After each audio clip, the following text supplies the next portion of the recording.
하나님 감사합니다. 주님의 은혜가 시공간을 초월해서 우리 모두에게 있는 줄 믿습니다. 하나님 각 처소에서 함께 또 이 모임 가운데 예배 가운데 참여하고 계신 모든 분들 위해 하나님의 은혜가 있게 하여 주시고 오늘 이 BBB 모임 위에도 하나님의 충만한 은총과 은혜가 있게 하여 주시옵소서. 아멘. 주님 감사를 드립니다. 예수님의 이름으로 기도드리옵나이다. 아멘. 아멘. 아멘. 네, 반갑습니다. 네, 사실은 저희가 그 엄청난 그 변화의 그 변곡점에 있다고 생각되어지고 있습니다. 그래서 많은 그 일들 가운데 사실 굉장한 이 도전 정신이 필요한 때인 것 같고요. 그래서 굉장한 이제 지혜를 가지고 한 영역을 아무도 가본 적이 없는 길이기 때문에 아무도 이 길을 가본 사람이 없지 않습니까? 그래서 우리가 한 영역을 이렇게 지금 가고 있다고 생각합니다. 그래서 얼마 전에 그 중국 그 온누리 교회 전체 그 모임 이름이 패션이라는 집회가 있었는데 그 집회를 아주 재미있게 한번 섬겨본 적이 있습니다. 그래서 중국에 흩어져 있는 온누리 교회를 향한 집회였는데 저희 한국에 있는 교회에서 저희 교회에서 컨퍼런스를 진행하고 그것을 온라인으로 쏴서 그 중국에 있는 온누리 교회 성도들이 또 특별히 청년 세대들, 다음 세대들이 그 예배를 드렸는데요. 참 이제 선교지 현지는 더 심각하잖아요, 상황이. 그런데 참 놀라운 일들이 많이 리포트 됐습니다.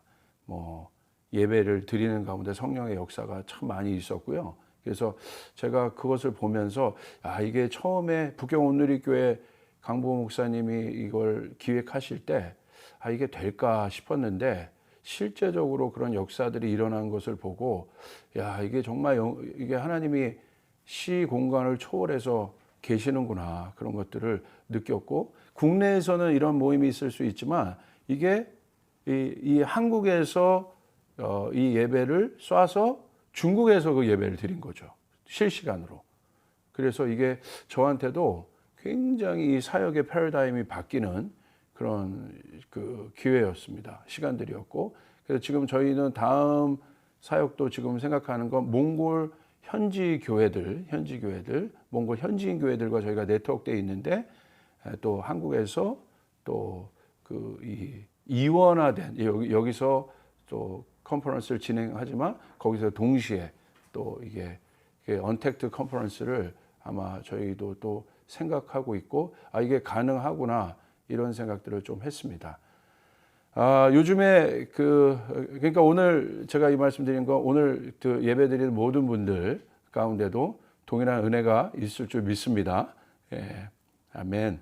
그리고 그 9월 우리 BBB 지역 대표 모임에 제가 이제 이렇게 초청해 주셔서 이렇게 강의하게 되는데 참 큰 영광입니다. 항상 이 BBB 모임을 주변에서 측면에서 또 굉장히 제가 사모했고, 또 하시는 일들이 너무 놀라운 일들을 많이 하시고 너무 좋은 결과들이 많이 있어서 한 지역교회 목회자로서 여러분들의 이 교회를 넘어선 연합적 사역들과 노력들이 얼마나 이 시대에 귀한지 제가 정말 진심으로 감사하다는 말씀을 좀 드리고 싶습니다. 그리고 참 수고하셨다는 말씀 드리고 싶고요.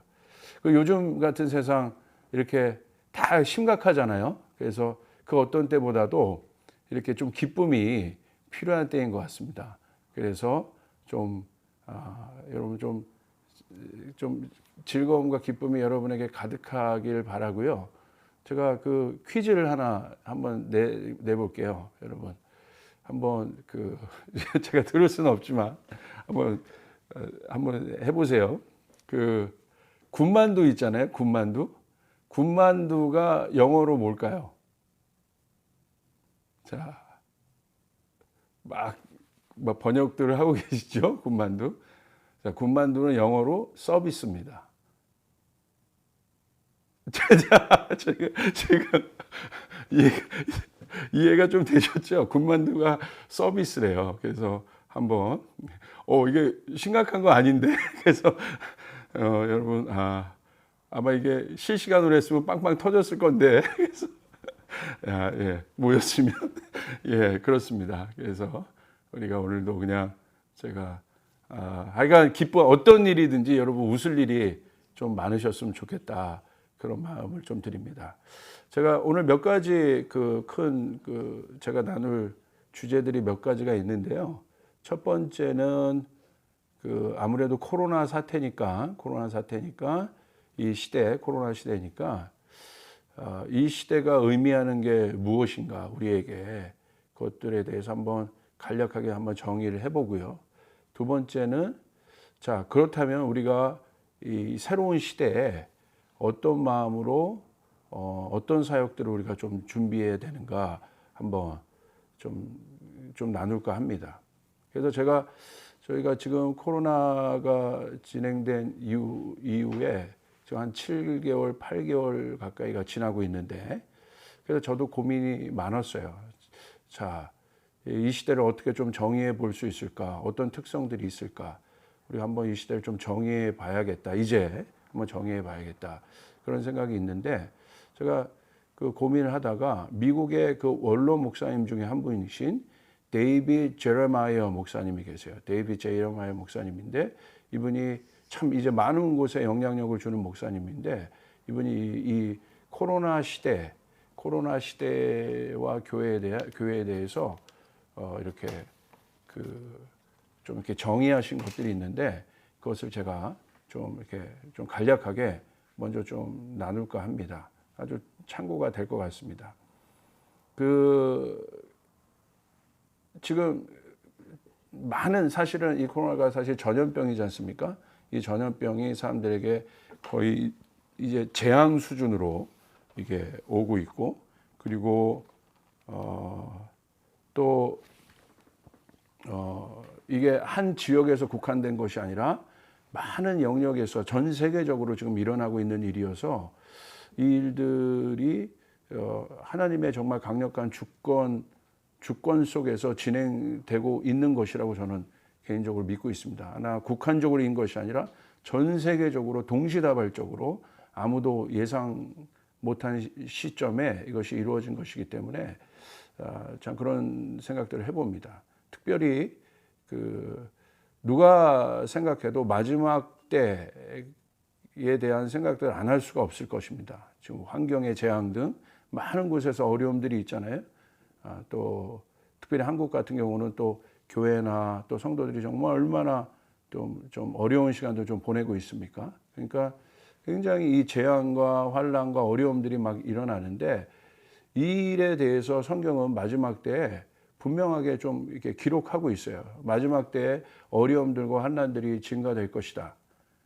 그래서 특별히 그 일들이 과연 일어날 것이냐 안 일어날 것이냐가 아니라 이 코로나 사태가 또 미국 같은 경우는 아마 이 데이비드 제레마이어 목사님이 생각할 때 굉장히 더 심각하셨던 것 같아요.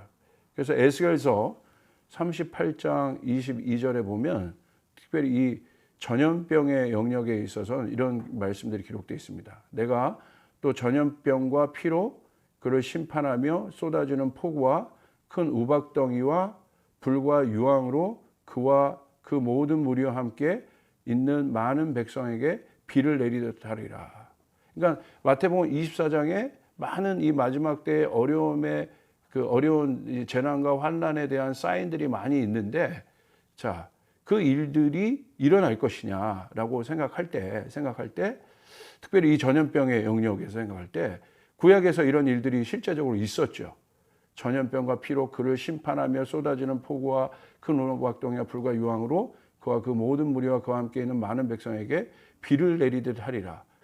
이제 그런 일들이 실제적으로 있었다는 거예요. 그러니까 이 목사님도 나이가 많으신데 나이가 꽤 많이 돼요. 80 아마 넘으셨을 거예요. 그러니까 당신 생애 가운데 사실은 이런 이야기들을 많이 듣기는 했지만 이런 이야기들을 많이 보기는 했지만 실질적으로 이런 일들이 이런 팬데믹, 이 전염병으로 인한 이런 사태들이 이렇게 아마 있게 되리라고는 목사님이 아마 상상 못 하셨을 것 같아요. 못 하신 것 같아요. 그런데 이제 이런 일들이 일어나니까 이거는 분명히 성경에서 말하는 마지막 때의 어떤 그 일이 성경에서 기록된 그 예언과 그 일이 아니어도 분명하게 그 그림자는 될 수 있다. 그림자는 될 수 있다. 성경에 있는 일들이 일어나고 있구나. 라는 것에 대한 굉장한 강력한 사인으로 받으셔서 여러 가지로 이렇게 좀 정리를 했습니다. 그래서 이제 6가지로 이 시대를 좀 정리를 했는데 첫 번째가 The vulnerability of everyone이에요. 뭐냐면 우리가 이것을 통해서 우리가 좀 깨달아야 되는 것은 첫 번째, 모든 사람은 연약하고 취약하다는 것입니다. 이 vulnerability가 연약함, 취약점 이런 뜻인데 모든 사람들이 연약하죠. 그러니까 아무리 강한 사람도 코로나 바이러스를 막을 수가 없죠. 그러니까 보십시오. 이게 그 미국에 있는 NBA 선수들, 농구 선수들이 얼마나 등치가 큽니까? 그 사람들도 막 걸리고 NFL 선수들, 뭐 미식축구 선수들, 뭐 피지컬이 좋지 않습니까? 이런 사람들도 다 걸리고 각국의 정치가들이나 수상들이나 이런 분들도 다 이 병에 걸렸어요. 그러니까 무슨 말입니까? 안전지대가 없다는 것입니다. 우리나라도 지금 시공간 어느 영역을 상관하고 지금 막 동시다발적으로 막 일어나고 있지 않습니까? 그러니까 또 이 일을 대해서 깨달아야 되는 것은 vulnerability of everyone. 모든 사람이 연약하구나.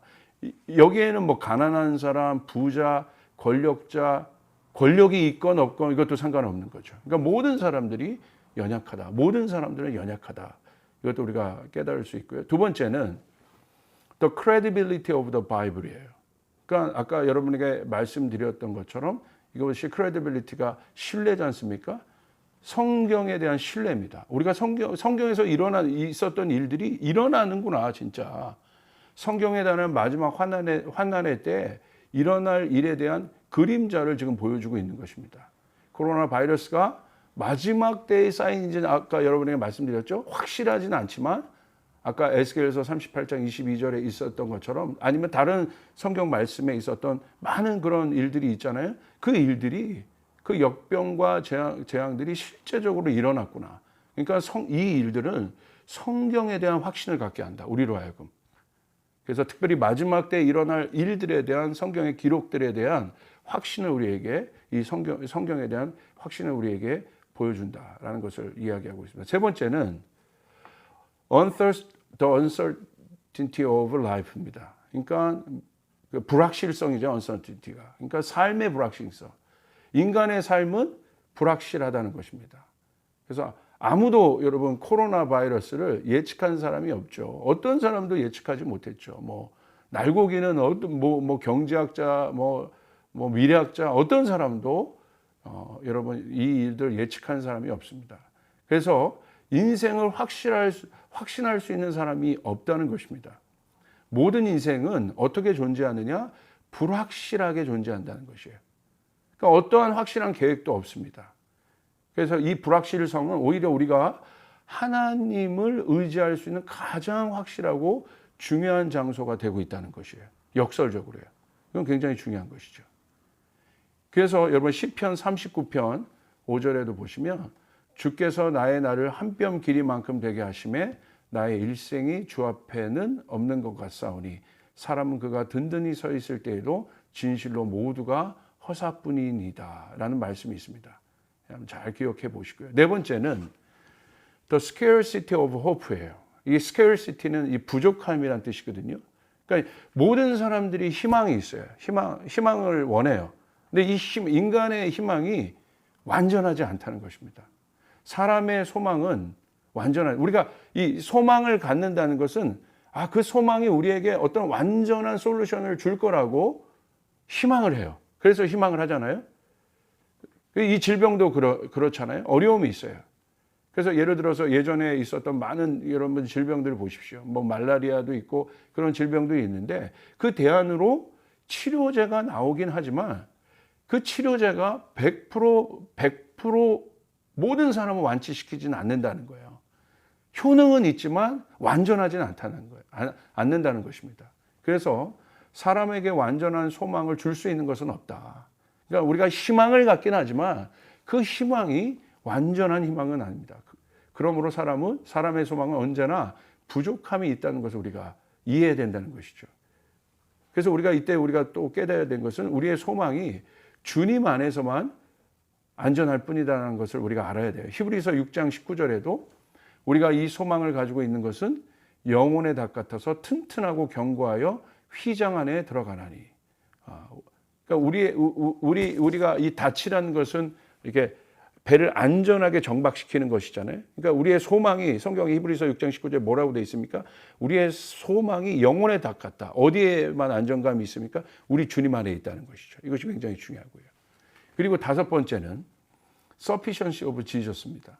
그러니까 이 일을 통해서 우리가 깨달아야 되는 것은 예수의 충분성입니다. 예수로 만족하는 것. 그러니까 결국은 오히려 이 모든 어려움이 마지막 때에 일어난 이 어려움이 어디로 향하고 있느냐? 예수님을 향하여 하이라이트. 예수님에게 가고 있어요. 예수님만이 이 모든 것의 답이시고 예수님 안에 있었던 예수님 안에 있는 이 모든 이 문제에 대한 답이 예수님이 충분하다는 것에 대해서 우리가 동의하지 않을 수 없다. 그것으로 지금 가고 있다. 그래서 예수님은 제자들에게요, 언제나 하나님 나라의 완전함에 대해서 예수님이 말씀하셨다는 거예요.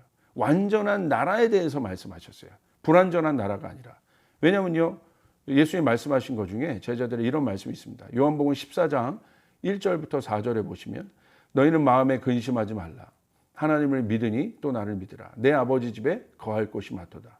그렇지 않으면 너에게 일렀으리라. 내가 너희를 위하여 거처를 예비하러 가노니 가서 너희를 위하여 거처를 예비하면 내가 다시 와서 너희를 내게로 영접하여 나 있는 곳에 너희도 있게 하리라. 내가 어디로 가는지 그 길을 너희가 아니라. 예수님께서 거처를 예비하신다는 거예요. 그러니까 이 거처는 어떤 거처입니까? 완전한 거처라는 거죠. 그러므로 근심하지 말라는 거예요. 예수님이 우리에게 분명히 우리가 말씀하셨습니다. 그리고 요한복음 16장 33절에도 이것을 너에게 이루노니 너희로 내 안에서 평안을 누리게 하려 함이라. 세상에서는 너희가 환난을 당하나 담대하라. 내가 세상을 이기노라. 그러니까 여기서 주목할 것은 너희로 내 안에서 평안을 누리게 하려 함이라고 기록되어 있습니다. 그러니까 완전한 평안이 제자들에게 있는 것이 아니라 예수님이 뭐라고 하셨어요? 예수님 안에 평안이 있다는 거예요. 예수님이 완전하시기 때문에. 그래서 우리가 기억해야 될 것은 우리가 아니라 예수님 안에 그 완전한 평안이 있다. 그리고 고린도후서 12장 9절에도 나에게 이르시기를 내 은혜가 내게 족하도다. 이는 내 능력이 약한 데서 온전해짐이라 하신지라. 그러므로 도리어 크게 기뻐함으로 여러 약한 것들에 대하여 자랑하리니 이는 그리스도의 능력이 내게 머물게 하려 함이라. 우리는 연약하고 부족하지만 우리 주님께서 우리를 강하게 하신 만큼 완전하신다는 거죠. 그러므로 우리는 이 어려울 때 당황하지 말고 어려워하지 말고 오히려 예수님의 완전한 능력들을 신뢰하고 하나님의 강함들을 선포하고 나가야 된다는 때라고 역설하시더라고요. 여섯 번째는 The urgency of salvation이에요. 구원의 긴박성입니다. 지금은 어떤 때인가? 구원해야 될 때이다.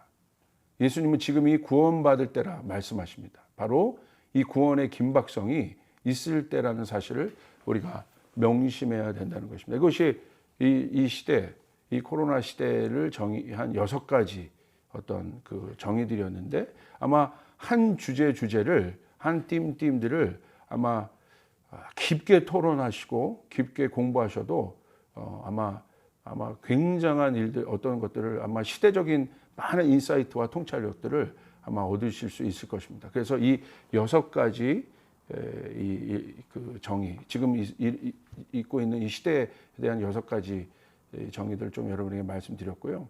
그다음 두 번째는 그렇다면 이 시대에 저에게 좀 주셨던 마음이 뭐냐면 이 시대에 우리가 어떤 마음으로 조금 이제 사역하고 또 하나님께서 이 시대에 우리 BBB 계신 분들 특별히 제가 개인적으로 느끼는 것은 정말 이제 여러분이 본격적으로 여러분에게 하나님께서 놀라운 사역들을 여실 것이다. 새로운 사역들을 여실 것이라는 생각인데 왜 그러냐면요. 제가 생각할 때 지금은 축의 이동이 있어요. 큰 축의 이동이 일어나고 있는 때입니다. 그러니까 축의 이동이라는 건 뭐냐면 축이라는 것은 중심이잖아요. 그러니까 지금까지 있어 왔던 한국 교회와 또 세계 교회 가운데 있었던 이 중심축이 다음 축으로 지금 이동되고 있습니다. 그러니까 사도행전에서 보시면 첫 번째 예루살렘 교회를 중심이 됐던 그 축이 이방 선교로 확장되면서 안디옥 교회의 중심축으로 이제 바뀌지 않습니까? 그 중심축이 바뀔 때 정말 모든 것에 패러다임 시프트가 있었어요. 그러니까 이방 선교로 나가는데 그 예루살렘 교회 가운데 있었던 전통과 이 많은 것들이 더 이상은 워킹하지 않거든요. 그러니까 지금 어떤 때냐? 축의 이동이 있다. 하나님께서 제가 느낄 때 이 축의 이동을 지금 두고 계신 것 같아요. 그러니까 지금 다시 말하면 무슨 말이냐면 키워드들이 지금 바뀌고 있다는 거예요. 여러분 보세요. 모세 시대 때의 키워드는 뭐였겠습니까? 출애굽이었겠죠. 그러나 여호수아 시대의 키워드는 뭐였겠습니까? 물론 출애굽이라는 것은 굉장히 중요한 사건이었지만 여호수아 시대 때의 키워드는 가나안 정복이었을 것이에요. 그러니까 똑같은 이스라엘 백성들을 놓고도 하나님은 이 키워드들을 바꾸신다는 거예요. 패러다임들을 시프트 하신다는 거예요. 그러니까 여러분 이 여호수아 시대 때 모세 시대 때 붙잡았던 키워드를 가지고 여호수아 시대 때 적용하면 워킹하지 않는 것이죠. 교회도 마찬가지라는 거예요. 사역도 마찬가지라는 거예요. 그래서 저희 교회도 지금 과감하게 지금 사역자들이 모여서 많은 영역의 패러다임 시프트를 하고 있습니다. 근데 어떤 축들이 일어나고 있느냐? 이제 하나님께서 이 사역을 하고 계실 때, 하나님께서 이 사역을 이 땅에 펼쳐나가실 때 가장 중요한 띠이 뭐냐면 하나님 나라라는 띠이에요. 하나님 나라라는 주제입니다. 결국 하나님 나라가 이 땅에 이루어지는 것이에요. 그럼 하나님 나라의 중심은 뭐겠습니까? 하나님 나라가 이 땅에 완성되기 위해서. 그러니까 이게 개교의 중심이 아닙니다. 지금은. 이게 저도 주님이 저에게 굉장히 강력하게 도전한 건 뭐냐면 로컬 교회 중심, 개교회 중심으로 열심히 사역하는 거 굉장히 중요해요. 근데 주님이 도전하시더라고요. 이제 너가 개교회를 넘어서야 된다. 개교회 중심 마인드에서 넘어서야 된다. 무슨 말입니까? 제가 이렇게 주님께 물었을 때 주님께서 저에게 도전 줬던 것은 개교회가 아니라 하나님 나라 중심으로 들어가야 한다. 개교회를 넘어선 하나님 나라의 영광으로 들어가라는 거죠. 이건 굉장히 큰, 제가 생각할 때 제 개인적으로는 패러다임 시프트였어요. 그러니까 우리 교회만 잘 되고 우리 교회만 이렇게 되는 것이 아니라 여기서 한 것이 아니라 이게 제가 생각할 때 지금 개교회에서 뭔가 많은 것들이 위축되고 어렵잖아요. 그래서 지금은 여러분 어떻습니까? 바깥으로 지금 연합하고 또 새롭게 모이고 새롭게 네트워크를 구성하지 않으면 교회도 지금은 살기가 어려워요. 생존하기가 어려워요. 쉽지가 않습니다. 그런데 이미 BBB는 오랜 시간 동안 30년이나 되는 시간 동안 이미 이 일들을 해오셨어요. 그래서 이 일들을 해오시기 전까지 BBB는 아마 약간 변방에 계셨을 거예요. 변방의 어떤 취급들을 좀 당하셨을 수도 있겠다. 예. 우리는 그 중심의 변방이다. 라는 어떤 그것들을 있으셨겠지만, 그것 때문에 아마 서러움도 있을 수 있겠지만, 교회 안에서도. 근데 지금은 변했다. 지금 변했다. 오히려 BBB, 하나님께서 이 BBB가 지금까지 30년 동안 걸어왔던 이 많은 노하우들이 있고, 많은 경험들이 있고, 연합의 어떤 DNA들이 있고, 어떤 개교회를 넘어선 하나님 나라의 영광으로 가고자 하는 이 어떤 그 DNA들이 좀 형성되어 있는데 오히려 하나님이 여러분들을 강력하게 쓰실 것이다. 축의 이동들이 있다. 그래서 제 안에 주신 것들은 그것들인데 그 축의 이동 중에서 가장 중심이 뭡니까? 하나님 나라에서. 하나님 나라의 가장 중심의 축이 뭐냐면 왕 같은 제사장이에요. 왕 같은 제사장. 근데 지금까지 이 왕 같은 제사장의 권위가 개교회 중심에 있는 로컬 교회 목사님에게 다 집중이 돼 있었어요. 물론 필요했습니다. 이게 필요한 리더십이었고 필요했는데 이제는 그러지 않아요. 제가 로컬 교회 목사지만 또 제가 그 역할을 담당해 왔지만 이제는 그 패러다임으로 목사인 저도 가면 안 돼요. 지금 바뀌어야 되는 것이에요. 이 축이 바뀌었어요. 이 축이 실제적으로 제가 생각할 때 교육자 중심에서 이제 평신도란 말도 좀 그렇습니다.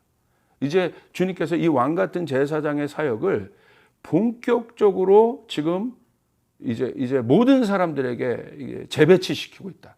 특별히 이 왕의 사역은 땅의 사역이라고 좀 얘기해 볼 수 있겠어요. 땅의 사역. 아마 여러분일 수 있겠죠.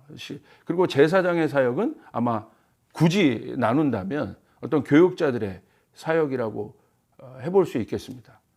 아마 왕 같은 사역은 이제 왕이 하는 일은 땅에 나가서 전쟁하고 정복하고 또 다스리고 막 그런 일들을 해야 되잖아요.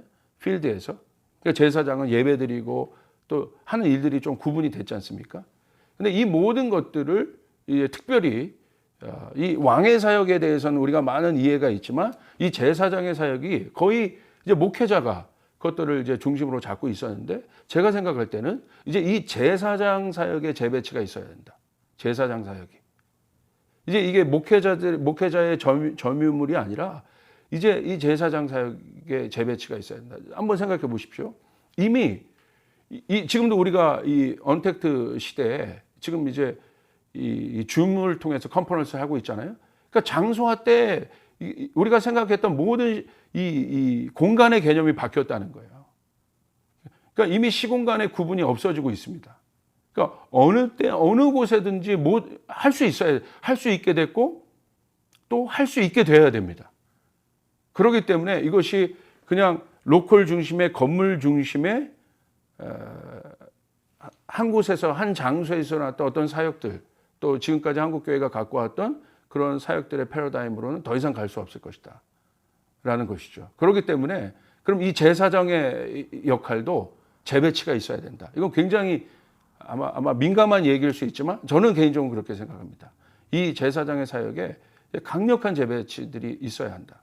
선교지에서도 예를 들어서 이 사실은 급하게 세례를 줘야 되는데 예를 들어서 그 선교사님이 평신도 선교사님이세요. 근데 이러면 평신도라고 세례를 못 주겠습니까? 그럴 수 없는 거죠.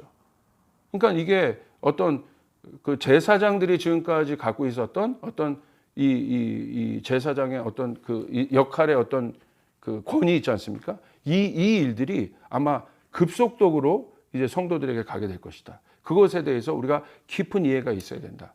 그런 마음이 있습니다. 왜 이 일들이 중요하냐면요. 이제 특별히 사도행전 15장 16절 17절 한번 보시면 이런 말씀이 있습니다. 이게 이제 이 말씀을 좀 주목하셔야 되는 건 뭐냐면 예루살렘 교회의 패러다임이 이제 이방 선교로 나가기 위해서 그들이 오늘 우리 BBB가 모여서 이렇게 지역 포럼을 하는 것처럼 그들이 모여서 새 시대에 대한 지금 논의를 하고 있는 거예요. 이들이 이제 다음 단계로 이제 가야 되는데 이제 사실은 이방 선교로 나가야 되는데 지금까지의 어떤 패러다임으로는 갈 수가 없는 것입니다. 그래서 그들이 모여서 함께 의논했어요. 그때 야고보 사도가 일어나서 이 말씀을 선포합니다. 아모스 9장 11절에 있는 뭐라고 선포하냐면 아마 여러분 그 말씀 아마 화면에 나오겠지만 한번 같이 한번 읽어보십시오. 시작. 이후에 내가 돌아와서 다윗의 무너진 장막을 다시 지으며 또 그 허물어진 것을 다시 지어 일으키리니 이는 그 남은 사람들과 내 이름으로 일컬음을 받은 모든 이방인들로 주를 찾게 하려 함이라 하셨으니. 초대교회 사도들이 모여서 아주 중요한 결의를 하는데요. 이 말씀을 그들이 받아요.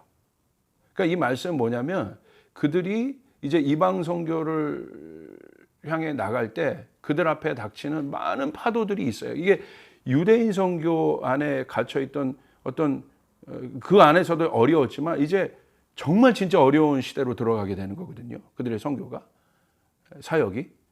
근데 그들이 그 사역을 감당하기 위해서 그들이 결국 이 말씀을 받아야 하는데 결국 이 말씀이 중요하잖아요. 근데 이들이 이 말씀을 이제 드디어 받고 드디어 새 시대의 문들을 엽니다. 근데 어떤 말씀을 받았느냐? 무너진 장막을 다시 짓겠다는 거예요. 무너진 장막을. 다윗의 무너진 장막을. 그것은 뭐냐면 이건 누가 말을 한 것입니까? 특별히 다윗의 무너진 장막을 다시 짓겠다는 것인데 이것은 다윗의 마인드를 얘기하는 거예요. 다윗의 정신으로 내가 다시 나가겠다. 통일왕국 이스라엘 왕 다윗의 마인드를 다시 그들이 회복하겠다는 것입니다. 여러분 그렇다면 다윗의 장막 안에 있는 다윗의 마인드는 무엇이겠습니까? 그것은 바로 뭐냐면 왜 성전이 아니라 장막이라고 했을까요? 이 장막에 뜻이 있어요. 이 장막은 뭐냐면요. 이제 원어로 보시면 수카라는 거예요. 수카. 이 수카는 뭐냐면 임시 오두막이라는 것이에요. 그러니까 우리가 보이는 지금 보이는 건물적인 어떤 성전 교회가 아닙니다. 우리가 개개인일 수 있어요. 아주 이 장막은 우리의 연약한 육신을 이야기해요. 그러니까 그 무슨 말이냐? 이 연약한 우리의 육신 안에 그 수카라는 곳에 다윗이 법궤를 모셔놨잖아요. 이게 굉장한 의미가 있는 거죠. 그래서 이스라엘 가보면 장막절을 실제로 지키는데요. 그 장막절 때 뭐 하냐면 정말 얼기설기 그냥 뭐 나뭇잎 같은 것들을 막 엮어요. 그러니까 사방팔방 다 뚫려 있고요. 이게 성벽도 아니죠. 성벽도 없죠. 그냥 연약하죠. 근데 그 연약한 장막 안에 뭘 모시는 거예요? 법궤를 모시는 거예요. 그래서 제가 유대인에게 실제적으로 물어봤어요.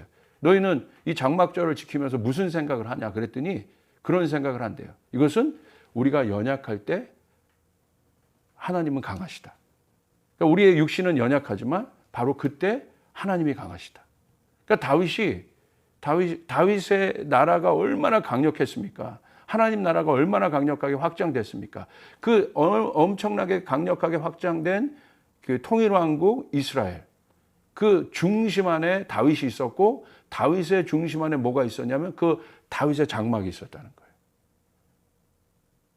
그러니까 우리가 연약하고 어렵지만 하나님의 말씀이 그 안에 있었을 때 연약한 장막이어도 강할 수 있다는 것이죠. 그러니까 그들이 앞으로 이제 사도들이 제자들이 앞으로 이제 넘어가야 할 난관들은 사실 쉽지 않은 난관들이었다는 것이에요. 근데 그때 그들이 모여서 이 말씀을 붙잡고 아모스 9장 11절에 기록된 이 말씀을 그들이 받았다는 것은 굉장히 중요한 것입니다. 저는 이 시대에 이 말씀이 우리 가운데 굉장히 필요하다. 근데 그 다윗은 그 다윗의 장막에서 뭘 했습니까? 예배를 했죠. 예배.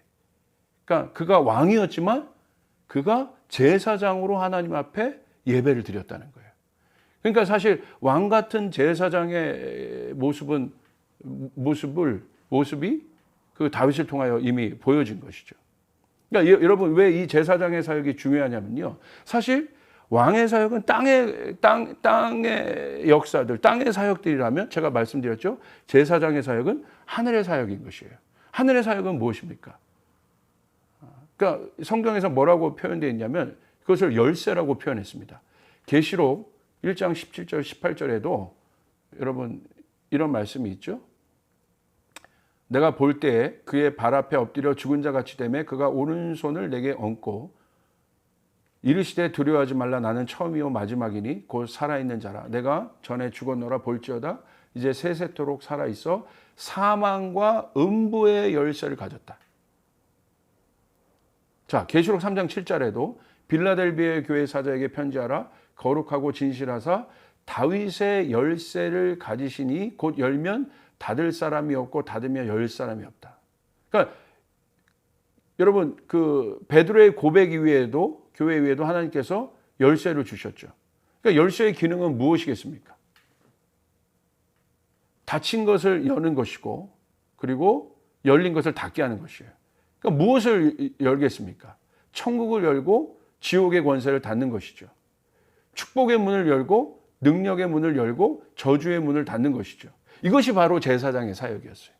눈에 보이지 않지만. 그래서 항상 어떤 기도를 받았습니까? 제사장의 축복을 항상 받았어요. 그리고 항상 나가서 지금도 그렇습니다. 그렇게 전쟁하고 왕의 사역들, 땅의 사역들을 할 수 있었어요. 그러니까 이 제사장의 사역이 굉장히 중요하다는 거예요. 먼저. 실제적으로 그 사실 이 완벽한 모델이 있었죠. 누굽니까? 하나님께서 하나님의 형상으로 지었던 아담이죠. 그러니까 아담에게 복을 주셔서 땅을 다스리고 정복하게 했습니다. 일터에서, 영역에서, 가정에서, 모든 곳에서 다스리겠어요. 그런데 이 아담의 그 통치의 권위가 어디로부터 옵니까? 위로부터 오는 것이죠. 그러니까 아담은 왕의 사역을 담당하기도 했지만 위로부터 그 능력을 받기 때문에 아담은 또 어떤 사역을 담당했습니까? 하늘의 사역을 담당했어요. 근데 그 하늘의 사역을 담당한 이 아담이 뭘 잃어버렸어요? 열쇠를 잃어버렸습니다. 언제나 열린 문이었는데, 제사장이 하는 일은 뭐예요? 하늘을 여는 것이에요. 열린 문이었는데 그 열린 문이 죄로 인해서 닫혀버리게 된 것이에요. 그러니까 뭐도 없어집니까? 땅에 받을 복도 없어지게 되는 것이에요. 그 다음부터 땅이 뭘 냈습니까? 가시덤불과 엉겅퀴를 냈죠. 고난과 고통 가운데 그들이 가게 됐죠. 열쇠를 잃어버린 거예요. 그리고 그 열쇠를 누가 가졌습니까? 두 번째 하늘, 공중원세 잡은 자들이 그 열쇠를 가졌죠. 그래서 하나님이 이 열쇠를 회복하기 위해서, 하늘문을 여는 열쇠를 회복하기 위해서 하나님이 어떻게 하셨어요? 하나님의 방법은 뭐냐면 하늘문을 여는 법을 다시 가르칩니다. 근데 그게 바로 뭐예요? 성경에 보면 레위기입니다. 하나님이 하늘이 어떻게 열리는지를 다시 가르쳐 주세요. 근데 이 레위기는 뭡니까? 하나님께 드리는 예배에 대한 기록이에요. 아침 저녁으로 절기마다 피로 번제로 예배를 드려요. 그러면 이스라엘 위에 하늘이 다시 열리게 되는 것이에요. 그리고 그 열린 하늘문을 통해서 우리의 죄가 용서함도 받고 다시 하나님을 경배하게 됐고 다시 하나님으로부터 복을 받게 됐습니다. 그리고 다시 이 땅을 다스릴 수 있게 됐어요. 그런데 여러분 어떤 일이 있었습니까? 이런 이스라엘이 다시 왕이신 하나님 앞에서 사람의 왕을 원했습니다. 근데 사람의 왕을 원했는데 그 사람의 왕이 누굽니까? 사울이죠. 하나님은 왕을 세우실 때 사람의 기준에 모여진 왕을, 사람의 모습의 왕이 아니라 하나님이 이 사울과 다윗의 비교를 통해서 하나님이 뭘 말씀하셨어요? 우리에게 보여준 것이 무엇입니까? 하나님을 찾는 사람은 외모의 기준이 아니라 하나님의 중심에 합한 자를 찾으시잖아요. 그러니까 여러분 무슨 말입니까? 하나님의 마음에 합한 자, 그 중심 가운데 하늘이 열려 있는 자를 찾는 거예요. 닫혀 있는 자가 아니라. 그러니까 다윗은 왕이었지만, 하나님이 왕으로 세웠지만 다윗의 중심 가운데 뭐가 있었습니까? 제사장의 역할이 아주 강했던 사람이에요. 여기에 아주 중요한 원리가 있습니다. 어떤 원리가 있냐면 제사장의 사역과 왕의 사역이 절대 분리될 수 없다. 하나님이 하나님 나라를 얘기하면서 우리에게 뭐라고 얘기하셨어요? 너희는 왕 같은 제사장이다. 자, 왜 그것이 중요한지를 한번 봐야 됩니다. 이것이 왜 먼저 이 왕의 사역이 일어나기 위해서, 이 BBB는 아마 우리 BBB에 계신 모든 분들은 왕의 사역들을 하고 계신 분이에요. 땅의 사역에서, 일터에서, 영역에서 이 사역들을 지금 감당하고 계신 분입니다.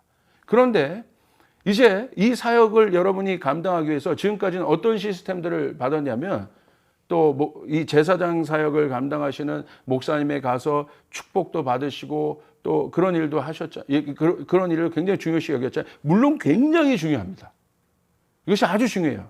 그런데 이 패러다임이 지금은 모일 수도 없고 만날 수도 없어요. 그리고 이런 일들이 앞으로 어떻게 이루어질지도 몰라요. 그래서 우리가 이렇게 언택트로도 이렇게 모이는데, 그러면 정말 엄청난 이 특별히 왕의 사역은 하고 계셨으니까 아마 여러분이 더 잘하시죠. 목사님들보다. 너무 잘하실 겁니다, 아마.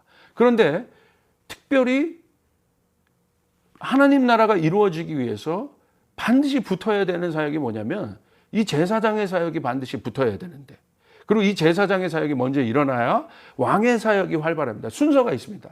먼저 하늘이고 먼저 땅이에요. 그러면 이런 시대 때 우리가 어떻게 사역하고 어떻게 감당할 수 있겠습니까?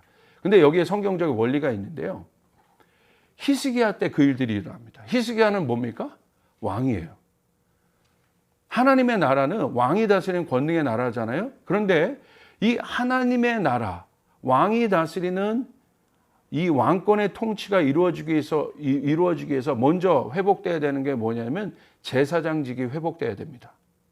제사장직. 그 얘가 누굽니까? 아마 잘 아실 겁니다. 멜기세덱을 아실 거예요. 멜기세덱. 이 멜기세덱은 어떤 신분입니까?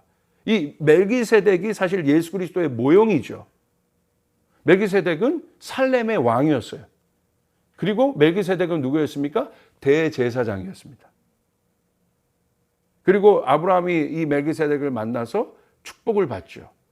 처음 축복을 받아요. 그리고 우리가 모두가 아브라함의 씨입니다. 그리고 성경에 보면 예수 그리스도가 멜기세덱의 반차를 따른다고 되어 있어요. 결국 우리가 예수 그리스도를 닮아간다는 건 실제적으로 이 멜기세덱의 정체성이 우리 안에, 예수님 안에 이루어졌던 정체성이, 예수님 안에 있는 정체성이 우리 안에도 활성화돼야 되는데, 다윗이 그랬던 것처럼 왕 같은 제사장.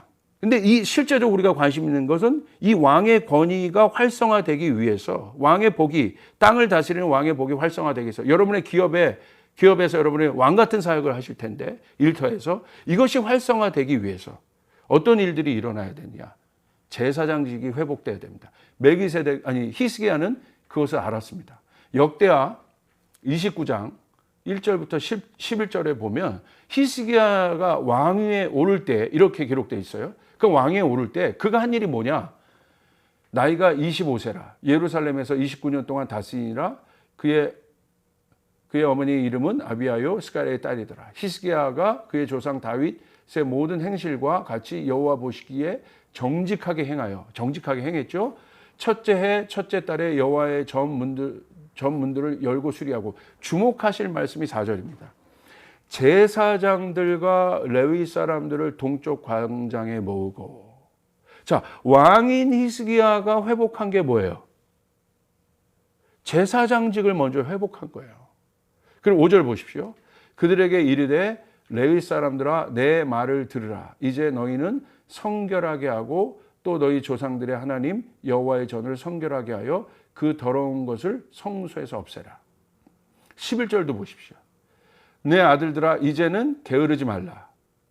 여호와께서 이미 너희를 택하사 그 앞에 서서 수종드로 그를 섬기며 분향하게 하셨느니라. 누구를 깨웁니까?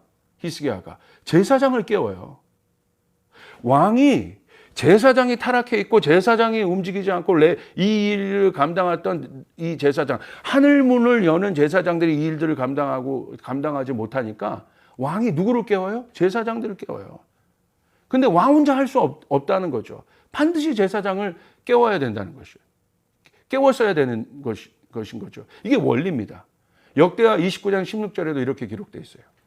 제사장들도 여호와의 전 안에 들어가서 깨끗하게 하여 여호와의 전에 있는 모든 더러운 것을 끌어내어 여호와의 전뜰에 이름에 레위 사람들이 바다 바깥 기드론 시내로 가져갔더라. 자, 히스기야가 왕으로서 한 것이 뭐예요? 제사장을 깨운 것이죠. 하나님이 세우신 왕이었지만 히스기야가 알아요. 여러분, 그러니까 이게 많은 사람들이 아마 그것에 관심이 있을 거예요. 이게 왕의 사역이 실제적으로 굉장히 일어나야 되고 권위도 있어야 되고 그렇지만 여러분, 그 왕의 사역이 아무리 강력한 왕이 할지라도 그 왕이 사울 같은 왕이면, 하늘이 닫혀져 있는 왕이면 소용없다는 것이에요. 어렵다는 것이죠. 히스기야도 그것을 알았어요. 다윗의 때를 알았습니다. 아무리 강력하지만 하늘이 닫혀 있으면 소용이 없는 것이에요. 연약한 장막에 불과한 것일 뿐입니다. 그 안에 뭐가 있어야 돼요? 하나님의 말씀이 있어야 돼요. 하나님의 법궤가 있어야 돼요. 그것이 다윗의 장막의 회복이에요. 다윗의 장막의 회복은 뭐냐면요, 다윗의 마음이 회복되는 것이고 제사장의 사역이 일어나서 하나님을 예배하는 사역이 일어나서 특별히 성교라는 건 무엇입니까? 왕의 사역이에요. 땅의 사역들이에요. 그것이 일어나게 되는 것이에요. 근데 지금까지 제가 조심스럽지만 이런 말씀을 하는데, 지금 한국교회가 이렇게 어렵고 힘든 이유는 뭡니까? 제가 목사지만 사실 이 목회자의 책임입니다.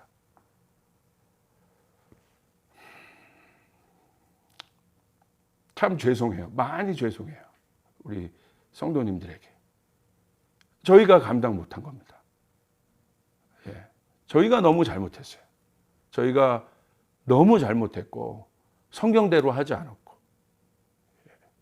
이 주님께서 이 주신 권위들을 잘못 사용했고, 정말 많은 성도들을 축복하고 정말 세우고, 정말 내 교회 중심이 아니라 이 왕의 사역을 마음껏 감당할 수 있도록 그들 안에 있는 왕의 권위들을 축복해주고 땅의 사역들이 강력해서 그 일들을 해야 되는데 그 일들을 온전히 감당하지 못했어요. 그래서 제가 봤을 때 하나님이 바꾸시는 거예요. 새롭게 바꾸시는 거예요. 이제 이런 패러다임으로는 갈 수 없는 거죠. 그래서 이것은 굉장히 중요하다. 히스기야가 왕이었지만 그가 그 안에 있는 왕의 권위. 근데 이 왕이 여러분 아무것도 아닙니다. 왕의 사역이. 하나님이 축복해 주시지 않으면 아무것도 아닌 것이죠. 하나님의 은혜를 주시지 않으면 아무것도 아닌 것이죠. 여러분, 이 비즈니스도 마찬가지 아니겠습니까? 세상도 비즈니스를 하잖아요. 그런데 우리는 다른 비즈니스를 한다는 것은 무엇입니까? 하나님의 축복을 받는 비즈니스라는 거예요. 우리는 이 복이 어디로부터 오는지를 알아요. 그렇기 때문에 이것이 다른 거죠. 그렇기 때문에 이 히스기야는 그것을 깨닫고 있었어요. 이해하고 있었어요. 그래서 제사장을 깨운 것입니다. 제사장직을 회복한 것입니다. 그래서 여러분 지금은 어떤 때냐? 우리 여러분에게 제가 좀 축복하고 싶은 것은 여러분 안에 있는 제사장의 직분이 회복되기를 바랍니다. 그것이 한 목사님에게 이제 국한되어 있는 것이 아니라 이제 여러분이 이제 본격적으로 이 새로운 시대에 여러분이 왕 같은 제사장, 이제 한 개교회를 넘어서 정말 우리가 개교회를 넘어서 개교회의 영광을 추구하는 것이 아니라 로컬 교회의 영광을 추구하는 것 굉장히 중요합니다. 그러나 이제는 하나님 나라의 영광을 추구해야 되는 것이. 이 영광의 레인지가 달라졌어요. 사이즈가 달라졌어요. 하나님 나라의 영광을 위해서. 그러기 위해서는 하나님께서 한 목사 되기 위해서 여러 거쳐야 되는 많은 과정들이 있어요. 이건 굉장히 중요한 어떤 풀타임 사역자로서 중요한 어떤 역할들을 감당해왔고 그 과정들이 있어요. 그러나 이제는 아니라는 거예요. 어떤 그런 전통을 좀 넘어서야 돼요. 그런 것들 넘어서서 이제는 이제 목회자도 포지션을 좀 재배치를 해야 돼요. 다르게 재배치해야 돼요. 우리 성도님들이 우리 BBB에서 있는 우리 리더분들이 지금까지 그렇게 해오셨던 것처럼 여러분이 각 영역에서 그 하나님 나라를 본격적으로 세팅하고 확장할 수 있도록 여러분 안에 이미 제사장의 직분이 있다는 사실을 여러분을 믿으시길 바랍니다. 여러분 스스로가 하늘 문을 여는 사람입니다. 여러분 지금 공간에서도 지금 우리가 성전에서 모일 수 없잖아요. 우린 연약한 수컷이에요. 부족함이 많은 수컷이에요. 수컷가 뭐라고 했어요? 장막이에요. 연약하고 힘들고 부족하고 우리가 처한 공간, 내가 출근해서 내가 많은 시간을 보내는 내 책상, 그것이 정말 초라하고 연약해 보이는 그런 공간일 수 있어요. 그러나 그 수컷에서 그 장막에 하나님의 임재가 있었을 때 다윗이 놀라운 축복을 받았던 것처럼 여러분 안에 이 제사장직이 회복되길 바랍니다. 그래서 여러분 안에 있는 이 왕의 사역이 일어나야 되는데 그 제사장직의 회복은 바로 뭐냐면 이제 여러분에게 이 말씀을 좀 드리고 싶습니다. 바로 이 아론의 축복입니다. 민수기 6장 23절부터 27절. 제사장 아론의 축복. 그 마크 빌치라는 목사님이 이 아론의 축복에 대해서 이렇게 깊이 강의하신 걸 봤는데 이 아론의 축복이 지금 굉장히 중요하다는 중요한 때입니다. 여러분 지금 어떨 때 많은 영역들이 황폐해지고 어렵잖아요. 무너져 있잖아요. 그렇기 때문에 여러분 제사장의 직분을 가지시고 이제 여러분 그 황폐한 곳을 향하여 손을 들고 축복하셔야 돼요. 그 축복의 권위가 목사님에게만 있는 것이 아니라 여러분에게도 있다는 사실이에요. 여러분 아론의 축복이 무엇입니까? 민수기 6장 23절 27절 우리 같이 한번 읽어볼까요? 아론과 그의 아들들에게 말하여 이르기를 너희는 이스라엘 자손을 위하여 이렇게 축복하여 이르되 여호와는 내게 복을 주시고 너를 지키시기를 원하며 여호와는 그의 얼굴을 내게 비추사 은혜 베푸시기를 원하시며 여호와는 그 얼굴을 내게로 향하여 드사 평강 주시기를 원하노라 할지니라 하라. 그들이 이같이 내 이름으로 이스라엘 자손에게 축복할지니 내가 그들에게 복을 주리라. 아멘. 이게 제사장의 축복이에요. 여러분 24절에 보시면 우리에게 복을 주시길 원하신다고 그러잖아요. 이게 하나님의 마음이에요. 하나님 우리에게 하나님의 마음은 뭐예요? 우리에게 복을 주기. 제사장이 하는 일은 여러분 뭐 이것 참견하고 저것 참견하는 일이 아닙니다. 제사장이 하는 일은 진짜 목사님이 하는 일은 뭐냐면요. 이것 참견하고 이것 참견하는 게 아니라 손을 들어 축복하는 거예요. 이거 감당했어야 돼요. 그걸 못한 거예요. 잘. 다른 데 많은 신경들을 빼니까. 이제 이 축복의 축들을 우리 여러분에게 하나님이 옮기고 계신다는 감동이 있어요. 제가 이 목사로서 굉장히 이것은 저에게 정말 주님이 너무 강력하게 말씀하신 거예요. 이제 여러분이 스스로 일어나서 스스로 아론의 축복을 하여 여러분이 스스로 확장하여 나가셔야 됩니다. 근데 하나님의 이 아론의 축복의 핵심 뭐예요? 하나님 우리에게 복을 주기를 원하신다는 거예요. 이 복은 무엇입니까? 하나님이 우리에게 주시는 복은 어떤 복이냐면요. 그냥 시냇물 정도의 복이 아닙니다. 할렐루야. 나야가라 폭포의 복. 자, 시냇물 정도의 복을 받기를 원하시는 분은 1번. 나야가라 폭포 정도의 복을 받기를 원하시는 분은 2번. 하나, 둘, 셋. 2번이시죠. 할렐루야. 2번입니다. 하나님이 우리에게 주신 복은 이게 제사장이 이 역할을 한다니까요. 하나님이 우리에게 주신 복은 나야가라 폭포. 어마어마하게 보이시죠. 쌓을 곳이 없도록. 그게 제사장이 하는 일. 이 복이 뭐냐면요. 원어로 바라크라는 뜻이에요. 바라크. 근데 두 가지 뜻이 있습니다. 바라크에는. 축복하다라는 뜻이 있고요. 바라크는 무릎을 꿇다라는 뜻이 있습니다. 시편 95편 6절에 오라 우리가 굽혀 경배하며 우리를 지으신 여호와 앞에 무릎을 꿇자. 이것도 바라크라는 뜻이에요. 그러니까 축복은 뭐냐면 어떤 거냐면 이 바라크라는 뜻은 무릎을 이렇게 꿇고 선물을 드리는 것이에요. 이게 바로 뭐가 상상이 됩니까? 동방박사 상상이 되시죠. 그러니까 동방박사가 예수님께 경배할 때 어떻게 했어요? 무릎을 꿇고 이렇게 선물을 드리죠. 그러니까 이게 바라크가 바로 그 뜻인데 하나님께서. 근데 여러분 보세요. 하나님이 우리에게 복을 주실 때 어떻게 복을 주시겠어요? 이건 놀라운 거예요. 하나님 우리가 바라크라는 의미에 보시면 너에게 복을 주길 원한다. 무릎을 꿇고 우리에게 복을 주신다. 여러분 창조주 하나님이 그분이 얼마나 겸손한지를 보세요. 하나님이 우리에게 주실 때 근데 어떻게 하나님이 우리에게 무릎을 꿇고 복을 주실 수 있겠습니까? 아마 의문을 가진 분들이 있을 것입니다. 그분이 누굽니까? 예수 그리스도시죠. 예수 그리스도가 어떻게 하셨습니까? 십자가를 지실 때 무릎을 꿇으셨잖아요. 완전히 무릎을 꿇으시고. 여러분 그런 그림들 많이 보셨을 거예요. 그분이 무릎을 꿇었기 때문에 우리가 복을 받은 거예요. 그리고 예수님이 우리에게 복을 주실 때 어떻게 하셨어요? 제자들의 발을 씻기실 때 무릎을 꿇고 겸손히 앉아서 우리에게 복을 주셨어요. 그러니까 여러분 이게 엄청난데 하나님이 그와 같은 마음으로 우리가 얼마나 소중한 존재면 하나님이 그와 같은 마음으로 우리에게 복을 주시냐는 여러분 힘내시길 바랍니다. 그리고 우리가 이 바라크 아버지의 그 마음들을 하나님 아버지의 마음을 우리가 깨달아야 돼요. 그리고 뭐라고 기록되어 있습니까? 하나님은 너를 지키기를 원하신다. 지키기를 원하신다. 하나님 우리의 복을 주기를 원하시고 지킨다는 건 뭐냐면 가시덤불을 좀 생각하십시오. 가시덤불. 그러니까 뭐냐면 히브리 목동들이요 양을 지키기 위해서 가시덤불을 둘렀습니다. 이게 이 지킨다는 게 그런 뜻이에요. 그러니까 예수님 머리 위에 쓰여진 가시관을 한번 생각해 보십시오. 다 결국은 이 모든 것이 예수님을 그리고 있는 거예요. 그분이 우리의 참 복이기 때문에. 그분이 가시면류관을 쓰셨기 때문에 가시에 찔리셨기 때문에 우리가 보호를 받게 된 것입니다. 그러니까 여러분 그 하나님이 그와 같은 마음으로 우리를 지키신다는 거예요.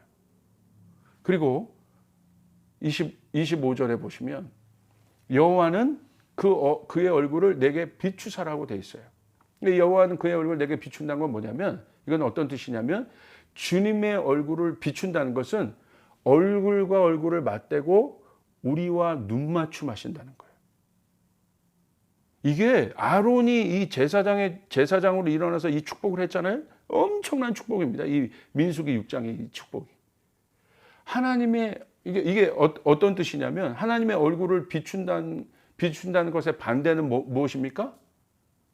얼굴을 가린다는 거죠. 그러니까 하나님은 어느 정도로 우리에게 얼굴을 가리지 않으시고, 여기서 그의 얼굴을 내게 비춘다는 것은 이 얼굴을 가리지 않으시고 이 손을 떼서 얼굴과 얼굴을 맞대고 우리에게 복을 주시는 거예요. 얼마나 강력합니까? 이 말씀이. 놀랍죠. 이 은혜가 여러분 가운데 있기를 바랍니다. 그리고 뭐라고 기록되어 있습니까? 하나님 우리에게 은혜 베푸시기를 원하신다. 이것이 원어로 보면 카난이란 뜻입니다. 카난. 긍휼이란 뜻이에요. 하나님은 언제나 우리에게 긍휼을 베푸시기를 원해요. 긍휼을. 근데 여기서 왜 카난이라는 단어를 썼냐면, 이 긍휼이라는 단어, 은혜라는 단어 두 단어가 있어요. 하나는 뭐냐면 헤세드라는 단어를 아실 거예요. 여기서 나오는 단어는 헤세드 아닙니다. 카난이라는 단어인데, 헤세드는 모든 피조물에게 긍휼을 베푸시는 거예요. 모든 피조물에게. 그러니까 여러분, 비가 내릴 때 뭐 믿는 사람, 믿지 않는 사람 관계없이 모든 사람이 은혜를 받죠. 긍휼을 입죠. 이게 헤세드예요. 근데 카난은 특별하게 하나님께 도움을 구하는 사람이 긍휼을 얻는 게 카난이에요. 그러니까 여기서 은혜 베푸시기를 원하신다는 것은 헤세드가 아니라 카난입니다. 그 한 사람이 어떠한 사람과 상관없이 하나님은 자신에게 도움을 구하는 자에게 긍휼을 베풉니다. 이 마크 밀치 목사님이 이걸 뭐라고 예화를 했냐면요, 고아원 예화를 드셨어요. 헤세드는 고아원에 있는 모든 아이들이 있잖아요. 그 아이들에게 쿠키를 주는 게 헤세드예요. 모든 사람에게 상관없이. 근데 카난은 그 고아원에 어떤 한 아이가 있는데 키가 작은데 악동이에요. 아주 문제아야. 근데 이 키가 작은 이 문제아 악동이 선반에 쿠키가 있어요. 이 선반에 있는 쿠키를 가지려고 할 때 손이 안 닿잖아요. 악동이고 아주 못난 놈이에요. 그런데 그 쿠키가 먹고 싶어서 선반에 있는 쿠키를 손을 대려고 할 때 도움을 구하는 거예요. 이거 쿠키 좀 꺼내달라고. 그때 어떤 어른이 개입해서 그 쿠키를 꺼내주는 거. 이게 카난입니다. 그럼 무슨 말이냐면, 이 카난은 하나님이 우리에게 은혜를 베푸실 때 내가 부족하고 악동이라고 생각해도, 그런 사람이라 할지라도, 그 사람이 누구예요? 탕자죠. 하나님께 도움을 구하면 하나님은 은혜를 베푸신다는 거예요. 이게 바로 여기서 나온 제사장의 축복입니다. 여러분, 그 은혜를 꼭 받으시길 바랍니다. 그리고 이때 우리는 이 은혜가 필요합니다. 정죄하는 것이 아니에요. 그 은혜, 이 카난의 은혜가 필요합니다. 제사장이. 그리고 26절에 보십시오. 여호와는 그 얼굴을 내게로 향하여 드사라고 되어 있어요. 근데 여기 보시면 25절에 얼굴을 내게 비추사랑 얼굴을 내게로 향하여 드사가 어떻게 다르겠습니까? 이게 달라요. 자, 얼굴을 내게로 든다의 반대는 뭐냐면요. 이건 뭐냐면, 우리가 이 말씀을 이해하려면 얼굴을 찡그린다는 거예요. 이것은. 아까 이건 얼굴과 얼굴을 비춘다는 걸 맞춰 본다는 것이고, 얼굴을 내게로 향하여 든다는 건 뭐냐면, 이 개념을 이 말씀을 이해하기 위해서 반대 개념을 이해해야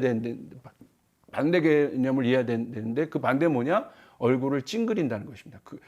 그것은 뭐냐면, 얼굴을 내게로 향하여 든다는 것은 환한 미소로 우리를 바라보고 계신 그 모습을 보시면 돼요.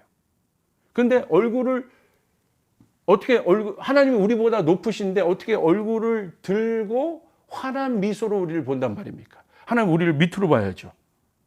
근데 이게 바로 어떤 모습이냐면, 아버지가 갓난 아이를 이렇게 들고, 얼굴을 이렇게 들고 환한 미소로 웃잖아요. 이렇게. 이게 바로 얼굴을 들고 본다는 거예요. 하나님이. 이게 놀라운 말씀이죠. 하나님이 우리에게 여호와는 그 얼굴을 내게로 향하여 드사. 이게 바로 하나님이 언제나 우리를 그렇게 아버지처럼 환한 미소를 가지고 우리에게 뭘 주시기를 원하십니까? 평강 주시기를 원하십니다. 환한 미소를 가지고. 아마 여러분 환한 미소를 한번 줘 보십시오. 찡그리지 마시고. 제사장이 찡그리면 되겠습니까? 환한 미소를 가지고. 그리고 평강 주시기를 원하노라. 평강은 무엇입니까? 평강의 상태. 영혼육이 잠잠하고 온전해진 상태를 말합니다. 여러분, 이게 평강이 참 중요합니다. 이 샬롬이 중요합니다. 이 샬롬은요, 뭐냐면요, 완전히 온유한 상태, 완전히 어떤 강력한 힘에 의해서 다스려지고 있는 상태. 막 내 마음이 폭풍이 일어나야 되는데 그것을 압도하는 강력한 왕의 통치가 내 마음을 다스리고 있는 거예요. 그래서 예루살렘에 여러분 그 이스라엘 가보면 인사가 뭡니까? 샬롬이죠. 예수님이 어떤 왕이십니까? 샬롬의 왕이시죠. 평강의 왕이시죠. 평강이 필요합니다. 평강 있기를, 평강 주시기를 원하노라. 얼마나 많은 어려움들이 있습니까? 얼마나 많은 격동들이 우리에게 있습니까? 그런데 이 샬롬의 평강이, 이 제사장이 손을 들어 기도할 때 이 샬롬의 평강이 임한다는 것이죠. 여러분, 그렇게 될 때, 우리 평강이 있을 때 우리는 바른 결정을 할 수 있고 하나님의 복을 받을 수 있다는 거예요. 스트레스도 안 받을 수 있어요. 불면증에서도 나올 수 있어요. 이건 굉장히. 여러분, 비즈니스는 무엇입니까? 결정의 연속 아니겠습니까? 많은 결정들을 해야 되잖아요. 이 결정들을 하기 위해서는 이 평강이 필요합니다. 샬롬의 평강이 필요합니다. 이 일들이 있어야 한다는 것이죠. 그러면서 27절 이렇게 마지막 기록됩니다. 그들은 이같이 내 이름으로 이스라엘 자손에게 축복할지니. 그들은 이같이 내 이름으로 이스라엘 자손에게 축복할지니. 이게 아론 제사장이 했던 축복이에요. 내가 그들에게 복을 주리라. 그렇게 될 때 하나님 나라의 역사가 일어나는. 여러분, 이제는 어떤 축복을 해요? 이제는 어떤 시즌이냐? 모든 것이 어렵고 황폐되어 있잖아요. 힘들잖아요. 이젠 BBB 사역, 우리 성도님들이 우리 왕 같은 제사장으로 일어나서 특별히 여러분 지금 왕처럼 달려오셨어요. 땅에서 열심히 일하여 달려오셨어요. 근데 이제 저에게 주신 마음은 딱 하나입니다. 한 축의 영역을 여러분 안에 다시 일으킬 것이다. 그것은 바로 뭐냐? 제사장의 영역을 일으키시다. 근데 제사장의 영역으로 여러분이 일어나서 여러분이 하실 일은 뭐냐? 아론의 축복을 하셔야 된다. 그래서 오늘 제목이 제가 블레싱으로 잡고요. 더 블레싱. 손을 들어서. 손을 한번 이렇게 들어보세요. 손을 들어서. 여러분이 제사장입니다.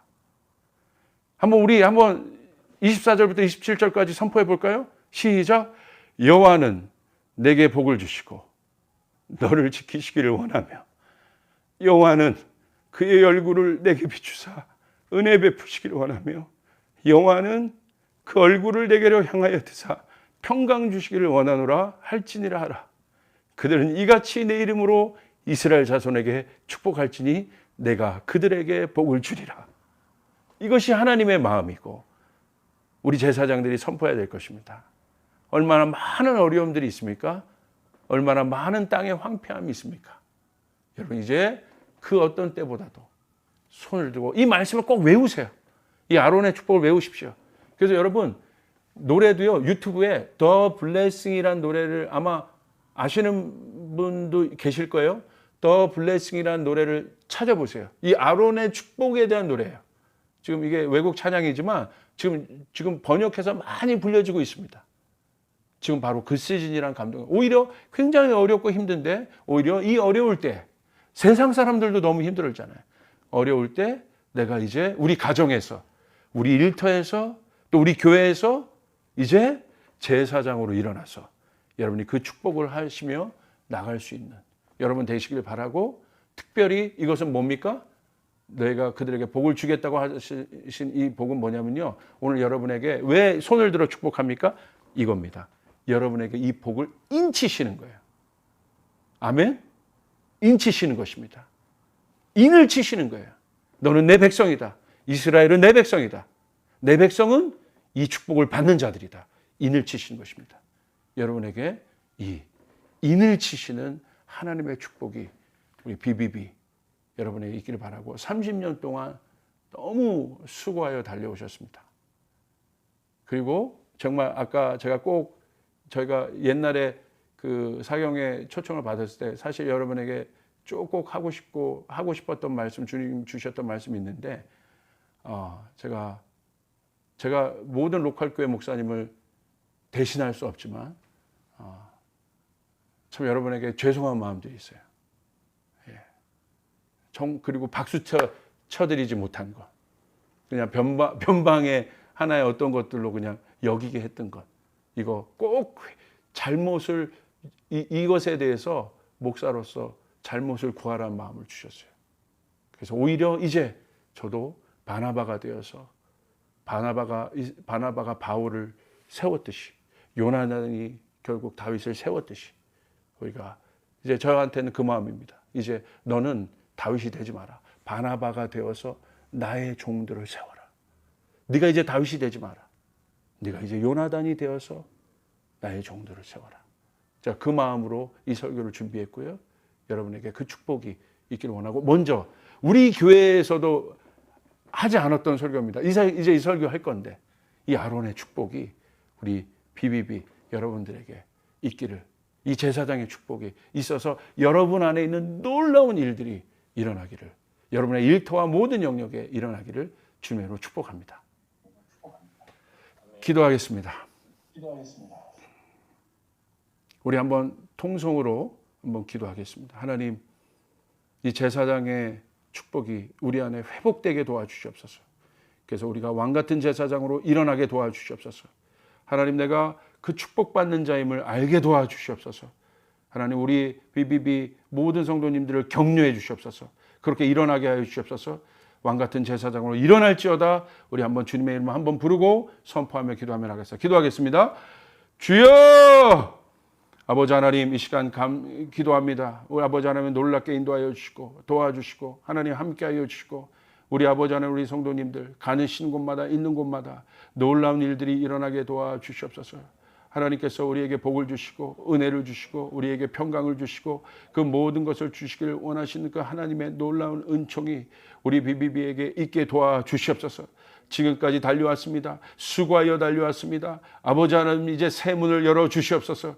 제사장의 권위가 회복되게 도와주시옵소서. 제사장의 권위가 회복되어서 이들에게 있는 이 아버지 이 왕 같은 권위들이 더 강력해지고 풀어질 수 있는 역사가 되게 도와주시옵소서. 내 가정을 아버지 축복하고, 아버지 내 일터를 축복하고, 아버지 교회를 축복하고, 대한민국을 축복하고, 온 열방을 축복할 수 있는 이 아론의 축복이, 이 제사장의 축복이 회복될 수 있도록 주여 축복하여 주시옵소서. 하나님 함께하여 주시옵소서. 하늘문을 열어주시옵소서. 하늘문을 열어주시옵소서. 막혔던 모든 문들을 아버지 하나님 이제 열어주시옵소서. 아버지 새롭게 태어나게 하여 주시옵소서. 아버지 능력으로 부어 주시옵소서. 운전하거나 일터에서 일할 때 아버지 하나님 이 제사장의 신분으로 나가게 도와주시옵소서. 아버지 그렇게 나가게 도와주시옵소서. 자, 기도하겠습니다. 하나님 아버지 감사합니다. 우리 아버지 성도님들 주여 축복하여 주시고 함께하여 주시고, 이제 아론의 제사장의 이 축복의 권위를 가지고 이제 일어나게 도와주셔서 두 손 들어 아버지 황폐한 땅을 향하여 축복할 수 있게 도와주시고, 우리 사랑하는 당신의 종들이 나갈 때마다 또 가는 곳마다 있는 곳마다 일터에서 가정에서 교회에서 이 아버지 이들을 통하여 아버지 이 놀라운 일들이 회복되어질 수 있도록 하나님 함께하여 주시옵소서. 하나님께서 그렇게 인도해 주실 걸 믿습니다. 한 분 한 분을 격려해 주시옵소서. 오늘 이 격려가 필요한 분들이 있었습니다. 한 분 한 분을 붙잡아 주시옵소서. 아버지 수고했다고 말씀해 주시옵소서. 그리고 그 마음으로 달려가게 도와주시옵소서. 하나님의 복을 반드시 풀어내는 자들로 하나님 인쳐 주시옵소서. 감사합니다. 그렇게 하실 주님을 기대합니다. 예수님의 이름으로 기도드리옵나이다. 아멘. 예, 여러분 축복합니다. 예, 저도 이게 어려웠지만 최선을 다해서 말씀을 전했습니다. 축복합니다. 감사합니다.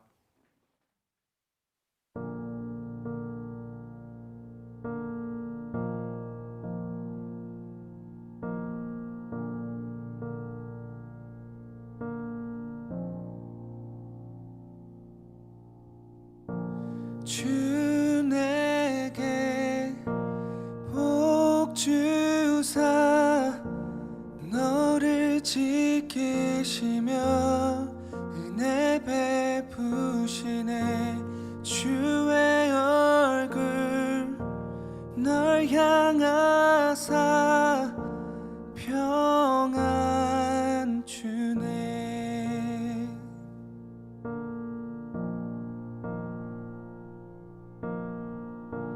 주 내게 복 주사 너를 지키시며 은혜 베푸시네.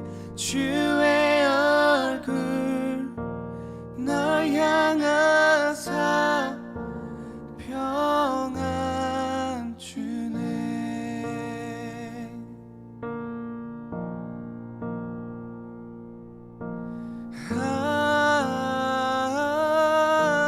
아멘 아멘 아멘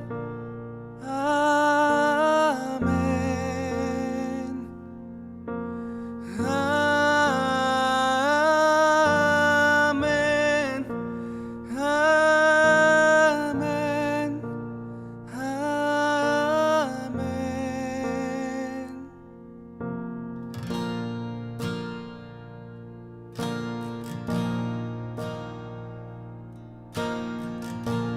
주 내게 복 주사 너를 지키시며 은혜 베푸시네.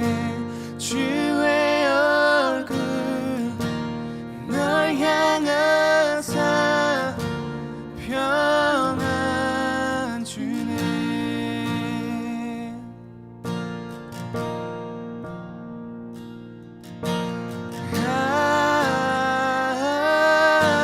아멘 아멘 아멘 아멘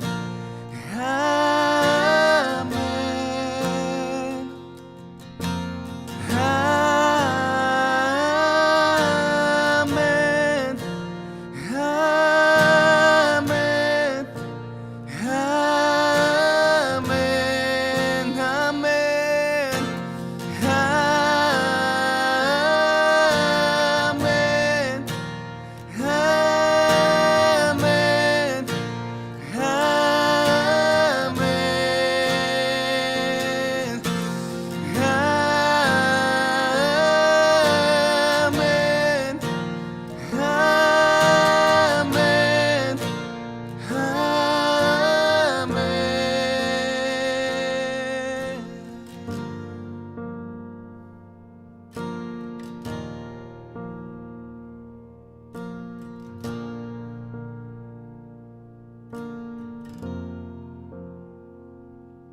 주의 은혜 내게 있길 전 세대에 이르도록 너의 가정 너의 자녀 그 자녀의 자녀까지 주의 은혜 내게 있길 전 세대에 이르도록 너의 가정 너의 자녀 그 자녀의 자녀까지 주의 은혜 내게 있길 전 세대에 이르도록 너의 가정 너의 자녀 그 자녀의 자녀까지 주의 은혜 내게 있길 전 세대에 이르도록 너의 가정 너의 자녀 그 자녀의 자녀까지 주의 임재 앞서가며 내 뒤에서 내 옆에서 너를 들러 너의 안에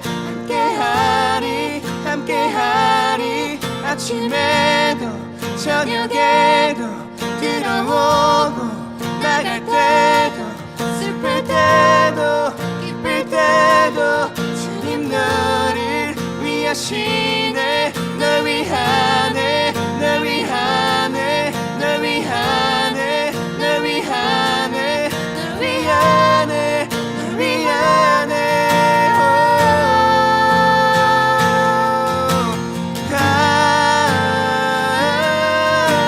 아멘 아멘